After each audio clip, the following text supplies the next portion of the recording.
নমস্কার। আজকে সাপ্তাহিক রাশিফল নিয়ে আলোচনা করব। 3 মার্চ টু 9 মার্চ 2025 সারাটা সপ্তাহ আপনাদের কেমন যাবে চলুন তাহলে জেনে নিই। এই সপ্তাহে অর্থাৎ 3 মার্চ কিন্তু শুক্রদেব বক্রী হবে তার মীন রাশিতে এবং শুক্র বুধ রাহু জুতি তৈরি হবে। সেই হিসাবে আপনার রাশি কি বলছে চলুন তাহলে জেনে নিই। বৃশ্চিক রাশি, শত্রুর উপর দিয়ে কীভাবে আপনি বিজয় লাভ করবেন সেটা আপনার এই সপ্তাহে অনেকটা প্ল্যান করবে। আপনি শত্রুকে কীভাবে দমিয়ে রাখবেন, আপনার ব্যাংকে বা সরকারি কাজে কীভাবে ম্যানেজ করবেন সেগুলো আপনি প্ল্যান করবেন। কোনো কাজ আপনার হতে হতে ক্যান্সেল হয়ে যেতে পারে, বিগড়ে যেতে পারে, তা কীভাবে ঠিক করবে সেগুলো আপনি প্ল্যান করেন। তার জন্য ঠিক করার জন্য আপনি জ্যোতিষ তান্ত্রিকের কাছে যাবেন, তার মতো সেই উপাচারগুলো আপনি পালন করবেন।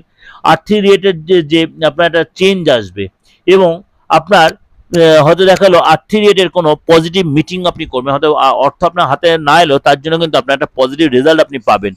অর্থ আসবে ঢিমে তালে, কিন্তু সেটা আপনি মেনে নেবেন, সেটা পরের সপ্তাহে তারা অনেকটাই রেজাল্ট ভালো পাবেন।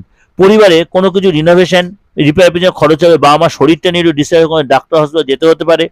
কিছু জিনিস শেখার ইচ্ছা হবে এবং চেঞ্জ আসবে লাইফে। আপনার কোনো পার্টনারের কোনো পদ প্রমোশন হবে এবং আদার্স কোনো ব্যাপারে আপনি গুড নিউজ পাবেন পার্টনারের কাছ থেকে। পার্টনারের সাথে কোনো গেস্টের বাড়িতে আপনি যাবেন এবং বা গেস্টের ঘরে রিলেশন আগের চেয়ে অনেকটাই বেটার হবে।